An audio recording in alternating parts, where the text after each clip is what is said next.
تو آپ اس سے اندازہ لگا سکتے ہیں کہ ضیاء القاسمی کو فرقہ وہابیہ میں کس حد تک پذیرائی حاصل ہے اور یہ کتنی ان کی معتمد شخصیت ہے۔ آواز قاسمی صفحہ نمبر 60 کے اوپر نبی علیہ السلام کی تاریخ پیدائش 12 ربیع الاول شریف نقل کی۔ اسی طرح تواریخ حبیب الہ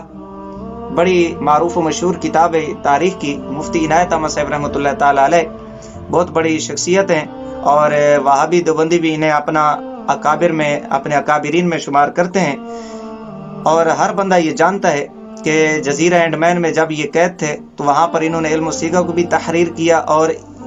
تواریخ حبیب الہ کو بھی انہوں نے وہاں پر لکھا۔ اس کتاب کے صفحہ نمبر 17 کے اوپر لکھتے ہیں کہ جس سال اصحاب فیل کا واقعہ پیش ہے، اسی سال ربیع الاول کی 12ویں تاریخ کو دوشنبہ کے دن صبح صادق کے وقت ہمارے آقا جناب محمد مصطفیٰ صلی اللہ علیہ وآلہ وسلم پیدا ہوئے اور آپ کے نور سے سارا عالم روشن ہوا۔ صفحہ نمبر 17 کے اوپر نبی علیہ السلام کی تاریخ پیدائش 12 ربیع الاول شریف انہوں نے بتائی ہے، اور ان کے حوالے یعنی مفتی صاحب کے حوالے تھانوی صاحب جا بجا اپنی کتب کے اندر نقل کرتے رہتے ہیں۔ اور اسی طرح یہ کتاب سیرت خاتم الانبیاء صلی اللہ علیہ وآلہ وسلم مفتی شفیع کی کتاب ہے، اور تھانوی کا شاگرد ہے، تقی عثمانی کا باپ ہے، اور اس کتاب کی ابتدا میں ہی تھانوی صاحب، حسین احمد ٹانڈوی اور سید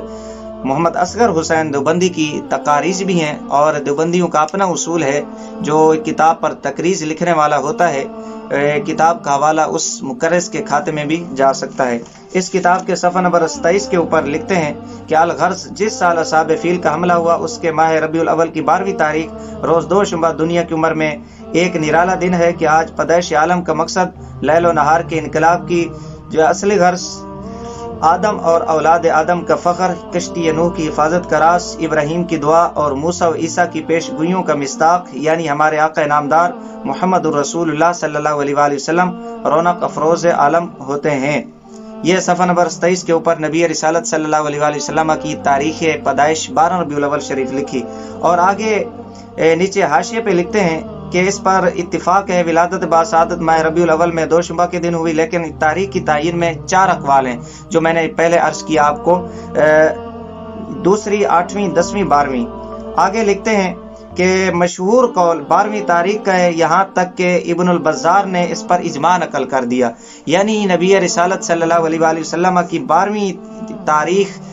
کی پیدائش اتنی مشہور ہے یہ قول کہ امام ابن البزار نے اس پر اجماع نقل کیا، اور یہ امین صفدر اکاڑوی کے خطبات صفدر ہیں،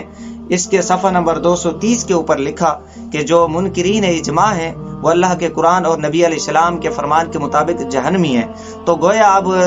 وہابی دیوبندی اصول کے مطابق جو نبی علیہ السلام کے پیدائش 12 ربیع الاول شریف نہیں مانتا، وہ امین صفدر اکاڑوی کے مطابق، دیوبندی اصول کے مطابق اور رب کے قرآن اور نبی علیہ السلام کے فرمان کے مطابق جہنمی قرار پاتے ہیں۔ یہ تو تھے نبی رسالت صلی اللہ علیہ وآلہ وسلم کی پیدائش 12 ربیع الاول شریف کے حوالے سے۔ دیوبندی حوالے طیب قاسمی کے چونکہ اکابرین سے ہیں، اس نے چیلنج کیا تھا، اب اس سے ثابت ہوتا ہے کہ ان کے اکابر نے کس طرح طیب قاسمی کا سر قلم کر دیا، یا طیب قاسمی نے اپنے ان اکابرین کا سر قلم کیا۔ اسی طرح وفات کے متعلق کہا یوم وفات 12 ربیع الاول شریف ہے، یہ بھی بہت بڑا جھوٹ ہے، اور ساتھ میں یہ کہا کہ اس پر ساری امت کے علماء کا اتفاق ہے، یہ بھی بہت بڑا اس نے جھوٹ بولا۔ ساری امت کا اتفاق تو دور کی بات ہے، خود اس کے فرقے کے مولوی جو اس کے اکابر ہیں، اس کی جماعت کے مولوی ہیں، وہ اس بات پر اتفاق نہیں کرتے کہ نبی رسالت صلی اللہ علیہ وآلہ وسلم کی جو یوم وفات ہے وہ 12 ربیع الاول شریف کو ہو۔ یہ تھانوی صاحب کی کتاب ہے نشر الطیب فی ذکر نبی الحبیب صلی اللہ علیہ وآلہ وسلم، اس کتاب کا صفحہ نمبر 241 ہے۔ لکھتے ہیں کہ 12ویں تاریخ جو مشہور ہے وہ حساب درست نہیں ہوتا، کیونکہ اس سال ذی الحجہ کی نامی جمعہ کی تھی اور یوم وفات دوشنبہ ثابت ہے، پس جمعہ کو نامی ذی الحجہ ہو کر 12 ربیع الاول دوشنبہ کو کسی طرح نہیں ہو سکتی۔ یہی بات سیرت خاتم الانبیاء صلی اللہ علیہ وآلہ وسلم صفحہ نمبر 181 کے اوپر مفتی شفیع صاحب لکھتے ہیں، اس کے بعد دوسری ربیع الاول دوشنبہ کے روز لوگ صبح کی نماز حضرت صدیق رضی اللہ عنہ کے پیچھے پڑھ رہے تھے کہ یکایک آپ نے حضرت عائشہ رضی اللہ تعالیٰ عنہ کے حجرے کا پردہ کھول کر لوگوں کی طرف دیکھا اور تبسم فرمایا۔ صدیق اکبر رضی اللہ عنہ یہ دیکھ کر پیچھے ہٹنے لگے اور خوشی کی وجہ سے صحابہ کے قلوب نماز میں منتشر ہونے لگے۔ یہ لکھ کر آگے ایک شعر لکھتے ہیں، پھر لکھتے ہیں کہ آپ صلی اللہ علیہ وآلہ وسلم نے ان کو ہاتھ سے اشارہ فرمایا کہ نماز پوری کرو، اور خود اندر تشریف لے گئے اور پردہ چھوڑ دیا، اور اس کے بعد پھر بہر تشریف نہیں لائے۔ اسی روز ظہر کے بعد اس عالم سے انتقال فرما کر رفیق اعلیٰ کے ساتھ واصل ہوئے۔ فَإِنَّا لِلَّهِ وَإِنَّا إِلَيْهِ راجعون۔ صحیح بخاری کی روایت کے مطابق اس وقت حضور سرور عالم صلی اللہ علیہ وآلہ وسلم کی عمر شریف 63 برس تھی۔ صفحہ نمبر 181، 2 ربیع الاول شریف نبی رسالت صلی اللہ علیہ وآلہ وسلم کا یوم وفات بتایا، 12 ربیع الاول شریف نہیں ہے۔ اور پھر مزے کی بات یہ ہے، جن لوگوں نے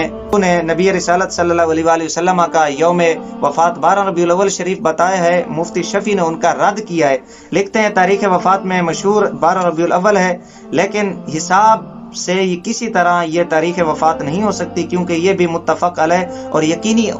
امر ہے کہ وفات دوشنبہ کو ہوئی، یعنی جو پیر کے دن ہوئی، اور یہ بھی یقینی ہے کہ آپ کا حج 9 ذی الحجہ روز جمعہ کو ہوا۔ ان دونوں باتوں کے ملانے سے 12 ربیع الاول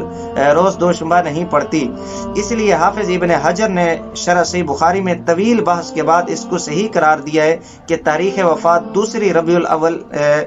شریف ہے۔ کتابت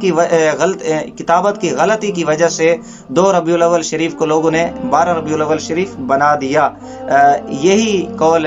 محققین کے نزدیک راجح ہے، اور اسی قول کو مفتی شفیع نے بھی پسند کیا ہے، اور اپنی اس کتاب کے اندر اس نے حاشیے میں لکھا۔ اور اس کتاب کی ابتدا میں پہلے چونکہ میں عرض کر چکا ہوں کہ تھانوی کی بھی تقریز ہے، حسین احمد ٹانڈوی کی بھی تقریز ہے، اور سید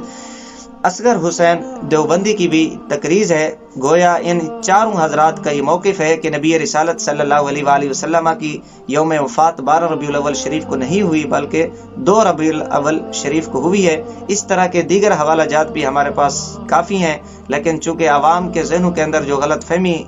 پھیلی ہے اسے دور کرنا مقصود تھا۔ اللہ رب العزت ان وہابی دیوبندیوں کے شر سے مسلمانوں کو محفوظ فرمائے۔